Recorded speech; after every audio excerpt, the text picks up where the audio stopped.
श्री स्वामी समर्थ. तुम्हा सर्वांचं श्री स्वामी समर्थ कृपा या चॅनलवर मनापासून खूप खूप स्वागत.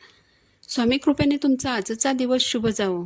स्वामी महाराज तुमच्या सर्व चांगल्या इच्छा पूर्ण करोत, हीच स्वामीचरणी प्रार्थना करते आणि आजच्या व्हिडिओला सुरुवात करते. कालच अक्षय तृतीयेच्या निमित्ताने आपण लक्ष्मी प्राप्तीसाठी बऱ्याच सेवा केल्या आहेत.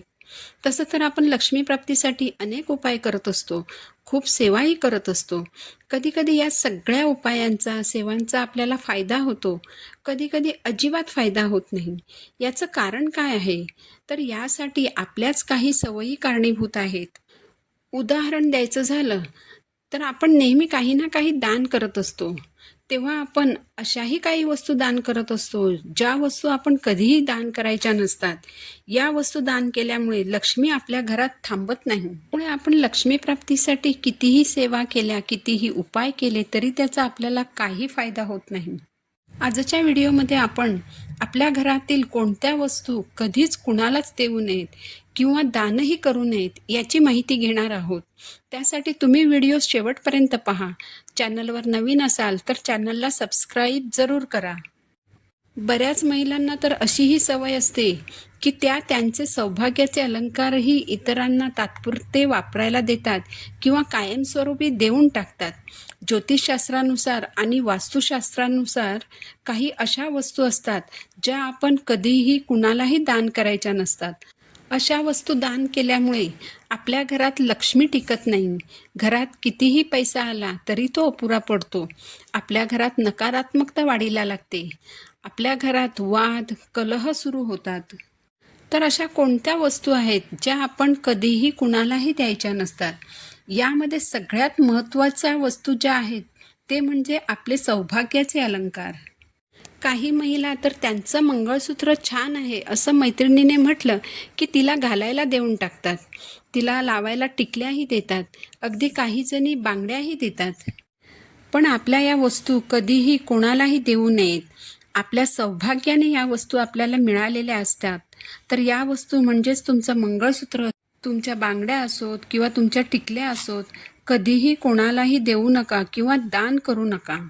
आपल्या घरातील दुसरी जी वस्तू आहे जी आपण कुणालाही द्यायची नाही ती म्हणजे धणे. धणे माता लक्ष्मीला अतिशय प्रिय आहेत. धनतेरसच्या दिवशी आपण कुणालाही धणे देत नाही. पण हा नियम फक्त धनतेरसच्या दिवशीच आपल्याला पाळायचा आहे असं नाही, तर इतर कोणत्याही दिवशी आपल्याला कुणालाही धणे द्यायचे नाहीत अथवा दान करायचे नाहीत. तिसरी जी वस्तू आहे ती म्हणजे आपल्या घरातील झाडू. झाडूला आपण लक्ष्मी स्वरूप मानतो. कधी चुकून आपला पाय झाडूला लागला तर आपण लगेच झाडूच्या पाया पडतो. पण जेव्हा आपला झाडू जुना होतो तेव्हा मग तो आपण कधी कधी मोलकरणीला सांगतो की तू घेऊन जा. तर तसं आपण करायचं नाही. यामुळे आपण आपल्या घरातील लक्ष्मी दुसऱ्याच्या घरात पाठवत असतो. तर आपल्या घरातील या जुन्या झाडूचं करायचं काय?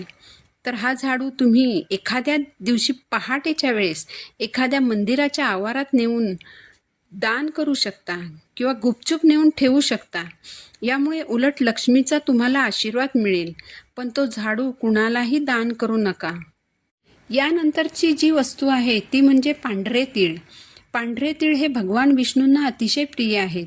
हे तीळ जर कोणाला दान केले तर माता लक्ष्मी नाराज होते.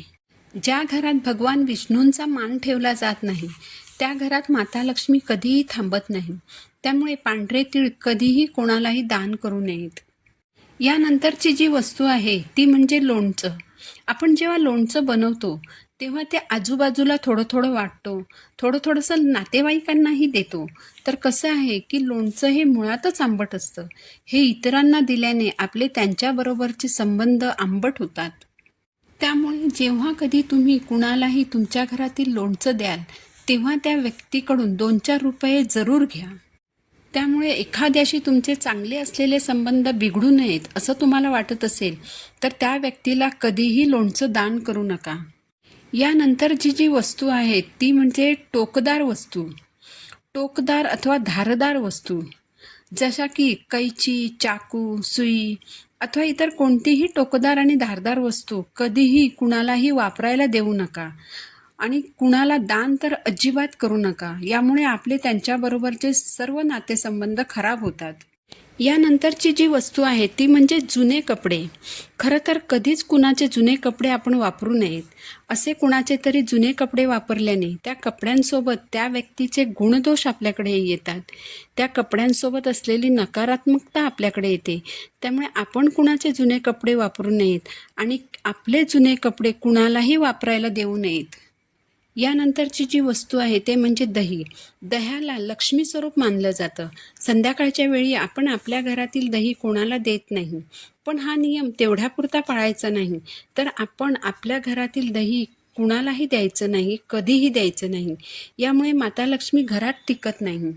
या सर्व वस्तू इतक्या साधारण आहेत की कोणी शेजारी आपल्याकडे या वस्तू मागायला आलं तर आपण या वस्तू सहज देऊन टाकतो. म्हणजे थोडक्यात काय तर या वस्तूंचं आपण दान करतो. परंतु या साध्या वस्तू दान केल्यामुळे कधीकधी सेवा करूनही आपल्याला फळ मिळत नाही. उलट या वस्तू दान केल्यामुळे आपल्या घरातील पैशांची आवक हळूहळू कमी होत जाते. तर या वस्तूंचं तुमच्याकडून दान होणार नाही याची तुम्ही काळजी घ्यायची आहे. माहिती आवडली असेल तर चॅनलला सबस्क्राईब जरूर करा. पुन्हा भेटू नवीन व्हिडिओसोबत. श्री स्वामी समर्थ.